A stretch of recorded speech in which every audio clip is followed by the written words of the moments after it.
Бекназ Алмазбеков, Кыргыздын Галатасарайлык сыймыгы. Бекназ Алмазбеков 2005-жылы 23-июнда төрөлгөн. Андан кийин Туркияга окуган байкеси менен ошол жака көчүп кеткен. Кыргызстанда Алга клубунун жаштар командасында оюн алып барып келген. Туркияга баргандан кийин ал жактан Галатасарайдын жаштар командасына ойноп калган. Бекназ Галатасарайга өткөндө 18 жашка чыга элек болгондуктан УЕФА анын клубка өткөнүн легалдуулугун текшерип изилдөө жүргүзгөн. Бирок эч кандай эреже бузуу таба алышкан эмес. 2020-жылдын март айында Азия футбол конфедерациясы эң жаш мыкты 7 оюнчунун катарына кошкон Бекназды. 2022-жылдын февраль айында Бекназ Галатасарайдын негизги курамында көрсөтүлгөн.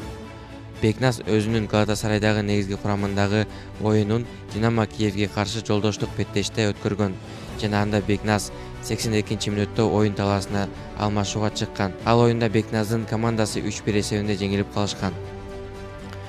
Бекназ 13 жашында Галатасарайдын U14 командасына капитан болуп жүрүп, Европанын газеталарынын беттерине түшө алган. Анда ал Истанбулспор менен 25-турдагы оюнда калыс кате чечим чыгарып, 11 метрлик айып соккусун коюп берген.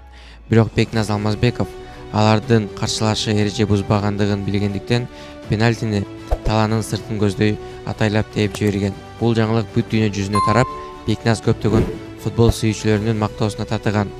Бекназ Алмазбеков 2022-жылдын британиялык басылма The Guardian'дын дүйнөнүн топ 60 эң жаш таланттуу футболчуларынын тизмесине кошулган. Бул тизмеге убагында Эрлинг Холланд, Эдигор, Деликт, Санчо кирген эле.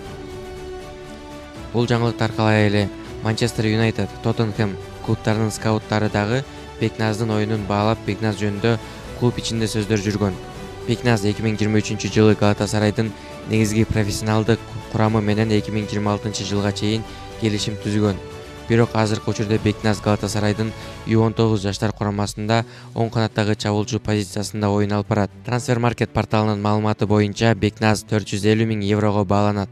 2023-жылкы трансфердик терезеде казандык Робин Бекназды өзүнүн катарына кошуп алгысы келген.